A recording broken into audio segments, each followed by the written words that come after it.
Hi everyone, welcome to For the Love of Dogs. I'm Arthur E. Benjamin, founder of American Dog Rescue, and this is Farrah White, my co-host, along with our co-host, Bandit. Our show recognizes all the great efforts of animal rescue organizations in Dallas-Fort Worth. And today, we have two of the biggest. Then we'll meet a family who saved the life of a local rescue dog. It's our Rescue Dog of the Week. And our first guest needs absolutely no introduction. He's helped find homes for thousands of pets in the North Texas area, and he runs one of the most successful animal shelters in the entire state. Do you know what SPCA stands for? Special People It stands for the Society for the Prevention of Cruelty to Animals. And as we mentioned, the chapter here in Texas is an impressive one. Oh, I knew that. James Bias is the president of SPCA of Texas. James has helped so many animals find homes in North Texas, and we're so excited to welcome him back to our show with Princess. We do have a little Princess here with us today, and thank you for having me back today. Pleasure. Now, is Princess available for adoption? She certainly is. She actually is one of several hundred dogs and cats that we have available for adoption today at the SPCA of Texas, and she and her little brother were actually transferred from the City of Dallas shelter. We have about 24 shelters that we transfer dogs and cats to the SPCA, along with other animals that are surrendered. She's about 8 weeks of age. She's a hound mix, and I'm thinking probably terrier and a very vocal hound too. She's whining and wanting to get out and run around in the studio right now. She wants her brother. Yes. Her brother was not real happy that he was left behind today. You know, not only is your work impressive, but the facility is incredible. Recently, we had an opportunity to tour the facility and spend time, and I was so impressed with the new Jan Reese Center. Can you tell us how long it's been open and what's going on in the new building? Well, thanks to the community support, the SPCA of Texas received a generous grant as well from the Jan Reese Jones Foundation, and we created that Jan Reese Jones Animal Care Center. It was opened of January of 2012, so we've been in operation for about a year and a half in the new facility, and it is state-of-the-art. There's a lot of science behind it to make sure that we can reduce disease and stress, but also, and more importantly, heal these little bodies that come through our shelter and find new loving families for the dogs and cats that come through there. Well, one of the things that most impressed me when we were going through the facility was the operation room and the fact that you're able to have teams work on, with one doctor, work on multiple operations at the same time. I've only seen that in a few shelters, and it really makes it state-of-the-art. Well, and most people recognize the SPCA of having an animal shelter, but along with that, we have a full-service veterinary clinic that's open not only for the animals that are in the shelter, but also to the general public. So we provide low-cost and free spay and neuter surgeries, vaccination, and we have really taken a look at how to do high-volume veterinary medicine that's high quality at the same time. It's an amazing facility. And you're celebrating your 75th year, and this is our 75th show, so there's some magic working. There is some real mojo going on here, and you know, the SPCA's history actually goes all the way back to the late 1800s when they were involved with women, children, and animals, because back during that time period, there were actually laws protecting animals because they were part of our livelihood, but women and children really didn't have the same protection. So we've seen many organizations across the country start that way. We officially incorporated in 1938, so 75 years ago, and our primary charge is preventing animal cruelty in North Texas. How many dogs and cats do you think have come through? You know, we haven't put a pen and paper to that, but I can only think that, you know, hundreds of thousands of animals have come through our several facilities that we have. And most people don't realize that each humane society and each SPCA is a standalone organization. So they're not part of any national group. The ASPCA does great work, but they're in New York. Yeah. The Humane Society of the United States does great work as well, but they don't operate local shelters. So it's the local organizations managed by volunteer boards of directors that make a big difference for us. And again, we've been blessed. We're supported primarily through individuals who make contributions. We're not tax supported, but we do work with government shelters like Little Princess here and getting them to come to the SPCA and find a home for them. Well, Dallas continues to work very hard to control the pet population in the area, and it's a challenge. How important is education to what you do, and how does that really fit together to help control the population? Well, historically, we've been trying to work to put out the fire. You know, we've been reactionary. We're taking unwanted pets and we're dealing with just a surplus number. And so over the past few years, we're trying to prevent unwanted animals through low-cost spay-neuter alternatives and education. And an educated pet owner is a pet owner that's more likely to keep their dog or their cat in their home. If they start to have an issue with house training, we want to be there as a resource to keep that dog or cat in their home rather than immediately give up that pet just to get another animal and probably go through that same cycle of getting frustrated, giving up their pet, and going on and on. The Big So Fix sweet. for Big D is helping with that effort. Quite a bit. And, you know, we have so many animal welfare groups in North Texas, and you featured, you know, probably every one of them in you know, it's the community that makes a difference, though, and not any one organization can do this alone. And so a few years ago, we partnered with several nonprofits to really focus and take a hyper program look at spaying and neutering pets in Texas. The ultimate goal is to reduce the number of animals that are having to enter the City of Dallas animal shelter, ultimately reducing the number of animals that have to be euthanized. So we have a targeted 8 zip code area where residents have no copay. It's totally free to get your dog or your cat spayed or neutered at any one of these providers. The SPCA of Texas is one of those. And you can go to the website, bigfixforbigd.com, see which 8 zip codes are there, and call and make an appointment. See, a lot of people, I don't think, understand that or know that, or you would be seeing a lot more pets in there. I'm sure you're seeing your fair share. We have seen thousands of dogs and cats go through that program within the last 18 months, and we hope to continue to see that happen, ultimately reducing the number of animals that the city shelter is having to see. And then you have your big event coming up. Yeah, it's the Fur Ball. I don't know where the Furball name came from, but you know, it is our 75th anniversary. It's our diamond anniversary, and so this year we're looking at what we call Diamonds Are Forever. So it has kind of a James Bond theme. It's the 50th anniversary of the Bond series, and so we're having our typical Vegas-style theme that we've had, but it's more staged in Monaco. It's going to be at the Omni this year, so we're going to have an opportunity for our supporters to come out, get to see the new Omni in Dallas.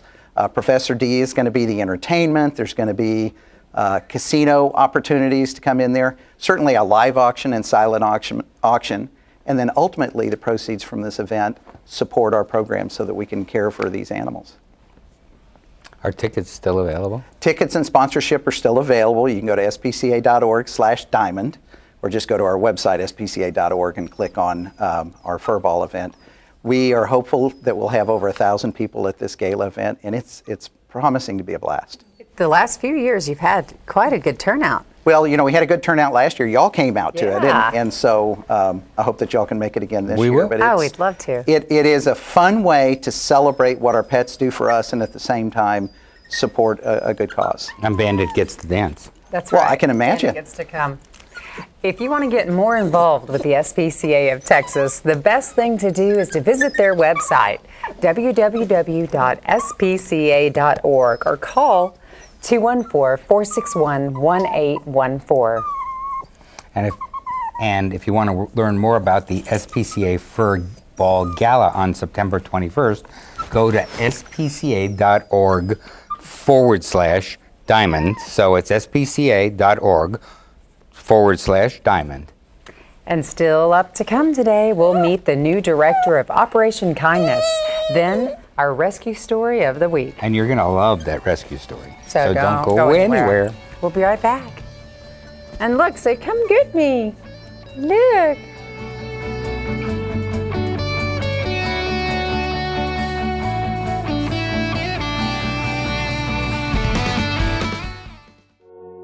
Every year, families in North Texas unknowingly spend hundreds of thousands of dollars in support of neglect, abuse, and disease. When you buy a puppy from a parking lot or flea market, you could be supporting the cruelty of puppy mills. that profit from dogs bred in abusive conditions. Help us stop the cycle. To learn how, go to spca.org/no-puppy-mills and take the puppy pledge. My name is Teresa. This is Scooter. My name is Amber. This is Duke. I'm Dr. Dixon, and this is Annie. I'm Emily. This is Jackson. I'm Kelsey, and this is Skittles. My name is Miko. This is Chloe. My name is Ty. This is Callie. My name is Tamar. This is Simon. My name is Renee. This is Snowball. My name is Dr. Miller. This is Fletcher. My name is Eric. This is Sport. My name is Stacy, and this is Britches. And I'm a pet lover first. And I am a pet lover first.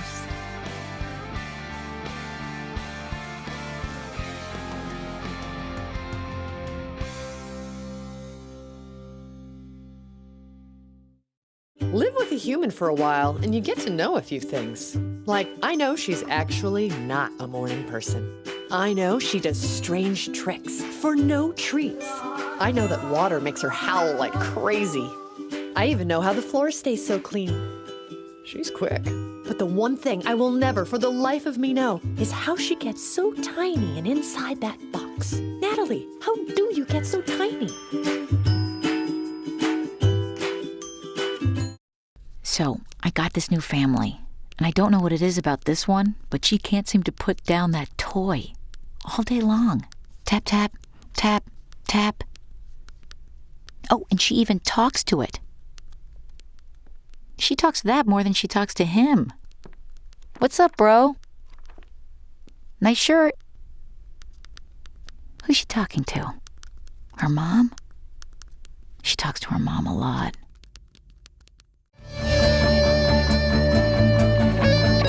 Welcome back. Did you know that Operation Kindness is the largest and the oldest no-kill animal shelter in North Texas? Surprised me. Yeah, it's true. And leading the way is organization's new director, Jim Hanaby. Jim is here to share his vision for Operation Kindness. Welcome, Jim. Thank you. Good morning. Morning. Who do you have in your lap there? This little guy's named Leon. He's a Scottish Terrier mix. He came to us from another shelter. We are fortunate that we have an outstanding medical facility at Operation Kindness. He had a fractured femur and some other medical issues and is on the mend and healthy and ready to be adopted. Yeah, he seems very healthy. Very sweet. So he's one of how many dogs that are looking for homes now? Well, on any given day, we have about 300 animals at Operation Kindness and another 120 in foster, puppies and animals recovering. We have probably 125 cats on site, and the rest dogs. Well, I think I met you out there on your first or second day on the Yes, job. that's How correct. long is it now? It's been a month. Wow. So, yeah. In dog years. In that's dog almost years, a that's year. 7 months, I hear, yeah. Tell us a little bit about your background. Well, I actually came by animal rescue by way of just kind of my lifestyle. I grew up, and most of my career have been working in the field of disability. But I kind of grew up in the dog show world and in the animal world, and so had always wanted to. I figured when I finished working, I would be working and retiring, and volunteering in an animal shelter. And lo and behold, this opportunity came along, and I jumped on it. So you must have a vision for Operation Kindness at this point. Would you like to share it with us? Well, I think, really moving the ball ahead on the no-kill agenda and really helping our whole area of Texas and maybe the whole state move in that sort of life-saving direction. And at our particular location, just making sure that every animal that comes to us or every person that comes to visit or adopt or volunteer, or if they have to surrender an animal, that they just have an exceptional customer experience, that their interaction with us is the best they've ever had. So does that include expanding the work of Operation Kindness? We hope to continue expanding. We're looking at expanding our current facility to be able to help with more puppies. We are doing some off-site events. We routinely do those. Currently, we've been fortunate enough to be at the Galleria Mall for 2 weeks and have had great success out there and have been invited back for the Christmas holidays, and we'll be out there. Neat. How many dogs can you have at any one time, and cats? You said right now you have about 125 cats? Yeah, we've about 300 animals. We're on any given day we're kind of busting at the seams. Yeah, And we've got a wonderful piece of property. We're on 4 acres, so we have a wonderful walking trail that our volunteers, we're so fortunate. We have many volunteers that come out, walk the dogs, play with the cats. The animals get out quite a bit. We've got fenced-in areas for the animals to have play groups and run around during the day, so it's pretty great. And you've got a hospital, too, for emergencies. Right. We have a surgery center on site, and we're able to, again, care for all illnesses and all injuries. So, but you're caring for the dogs and cats that are there, not for outside animals, correct? Correct. So, last year was a big year, though. I believe it was a record-breaking year? Record-breaking year. We had over 3,100 adoptions, and we're on pace to do even more this year. Well, is this one of them? This fella is available for adoption. Leon's how old? Leon's a couple years old, and like I said, he came to us from another shelter. Scottish Terrier mix? Scottish Terrier mix. Wonderful personality. Would like him to maybe meet, if there's another dog in the family, let him meet first. I think he's a little protective of whomever he's with at the moment, but, just hanging around, he gets along great with dogs. Well, Bandit's getting along great with them right now. Yeah. Now, are all the dogs that you get, do you make sure you spay and neuter them? All spayed, neutered, and microchipped. Look at that. Ready to go. Yes. And your biggest event of the year is coming up, right? Right. Canines, Cats, and Cabernet is coming up on October the 13th at the beautiful Omni Hotel in downtown Dallas.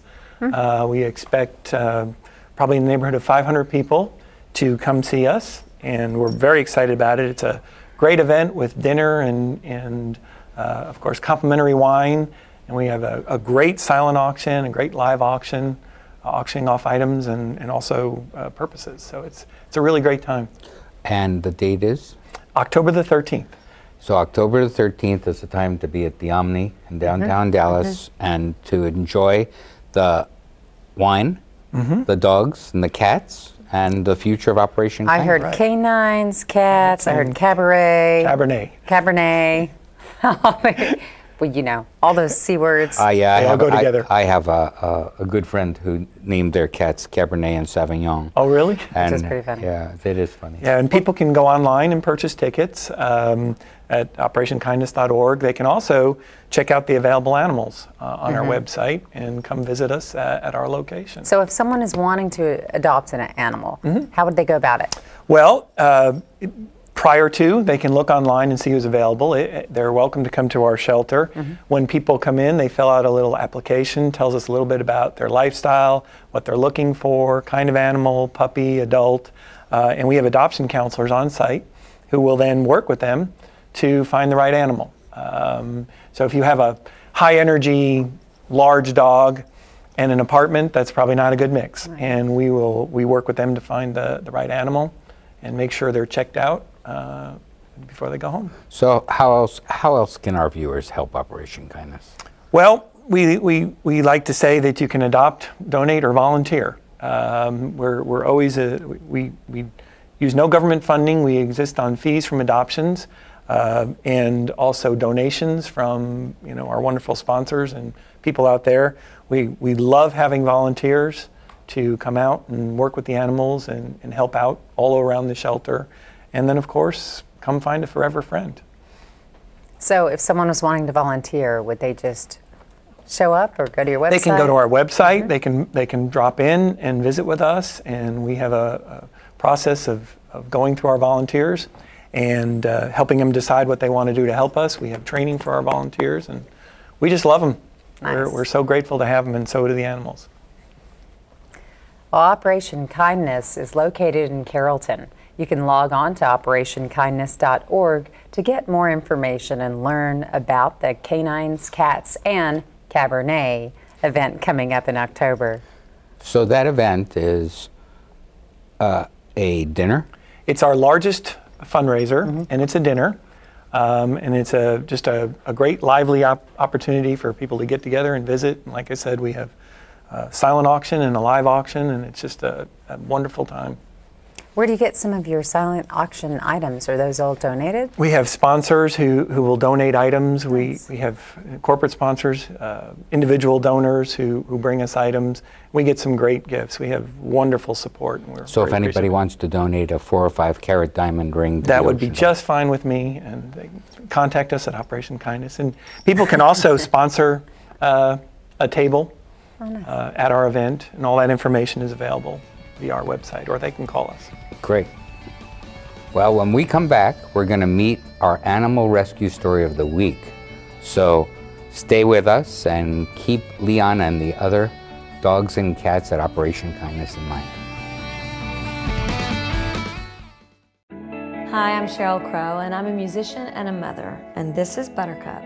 She's also a mother, but not by choice. She's a survivor of a puppy mill. Buttercup spent her life in a dirty wooden hutch, forced to produce litter after litter. She never went to a veterinarian or a groomer. She never had a soft spot to rest or a kind touch. She existed this way in cruel isolation year after year. Puppy mills are mass production factories where mother dogs suffer their entire lives, producing nearly 100% of puppies sold in pet stores and on the internet. When these dogs are no longer able to produce, they are often destroyed. Buttercup's nightmare ended the day Animal Rescue Corps saved her life. She finally knows what it means to have a loving family, but for the millions of dogs suffering in the estimated 15,000 puppy mills across the United States, this nightmare continues. Animal Rescue Corps and I ask you to visit your local shelter or rescue when choosing your next animal companion. You will not only be saving a life, you will be helping put an end to this cruel industry. Please go to animalrescuecorps.org to learn more about ending puppy mills. Buttercup and I thank you.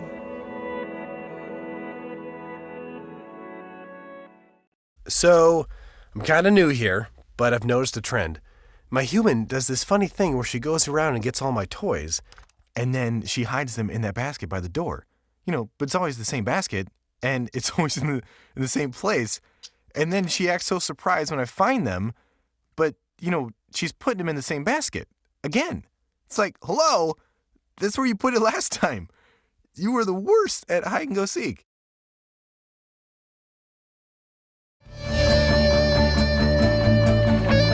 Welcome back. We all love a great animal rescue story, so each week we're going to introduce you to a local animal rescue story that touched our hearts. Lawrence Rosales and Brittany Bell adopted Tatiana through the SPCA of Texas after an unfortunate situation with the previous owner. We've asked James Bias to stick around to help Lawrence and Brittany tell her story. Tatiana and Hobo are also here today. James, can you start us at the beginning, and when did you find out about Tatiana and what was the story? Well, and Tatiana, whose name now is Roxy, actually came to the SPCA's attention through one of our cruelty investigations. She was in a home, not properly being cared for. We later on found out was pregnant as well. The owners didn't have the resources to repair her jaw, which had been injured, and elected to go ahead and just surrender her to the SPCA of Texas. We took her in, and a very committed foster family kept her and the puppies until they were old enough to be adopted. She also went through reconstructive surgery on her jaw. And then the important part was having these wonderful people come in and offer Tatiana, now Roxy, a loving home. What was actually wrong with her jaw? It was broken in multiple spots, so they actually had to go in and wire the jaw. And, with people, that can be excruciating. With dogs, it's hard to say, drink through a straw. They can't drink through a straw. So, it's very complex for the surgeons to go through and do that. And as a result, she has a little bit of a funny character looking shape to her mouth, but it doesn't hinder her eating ability at all. And how would something like that have occurred? Well, it may have been an injury by being hit by a car, it may have been inflicted by a human. There wasn't enough evidence to indicate whether it was intentional abuse or if it was just neglect, but the previous owner was not caring for her properly, and we were able to step in and take care of her. So Lawrence and Brittany, when did you first hear about her? Well, it's been a little over a year, but we kept seeing videos about her and different posts through the SPCA of Texas, and we fell in love. We had to have her. And so we went up there and we did a meet and greet with both of them, and they got along fantastically. Were there any health concerns that you had about Tatiana? Whatever it was, we were so prepared to just take it on and give her everything that she needs. In fact, she actually loves the vet. You can't get her away from it. She loves it. But no, whatever she was going through, we were ready to take care of. And how long had you had Hobo? At that point, maybe 6 to 8 months. So not too long, and they get along great. Roxy. This way. This way. She's like, turn around. This way. Come on, face the camera. Yes, Mama. And they've become really great friends, even more so since you have them. Oh, yes. They love each other. I think they help each other out a lot. Well, I have heard that Tatiana, if she will do this for me, turn around, Tatiana, come here, sit down, sit, sit, sit, sit, high five, high five. Good. That's my good girl, good girl. And Hobo's over here going, what am I, chopped liver? You want a chew, puppy? When you learn to do high five, you'll get more. So I'll do low five. He can do shake. Well, it's really, really nice. James, Lawrence, Brittany, thanks so much for sharing Tatiana's story. We're so excited to be able to share these success stories with our audience. We've run out of time for today, but we really appreciate everything that SPCA does for dogs and cats in North Dallas, and we're thrilled to meet another family that's had a successful adoption and a change in their family. Yeah, seriously, the SPCA is an amazing organization that has certainly helped me and has touched the lives of the majority of the people we know. So keep up with For the Love of Dogs online at AmericanDogRescue.org, and as usual, you can follow us on Facebook, YouTube, and Twitter. Well, for all of us here at For the Love of Dogs, Bandit says, thanks for watching, and we'll see you next time.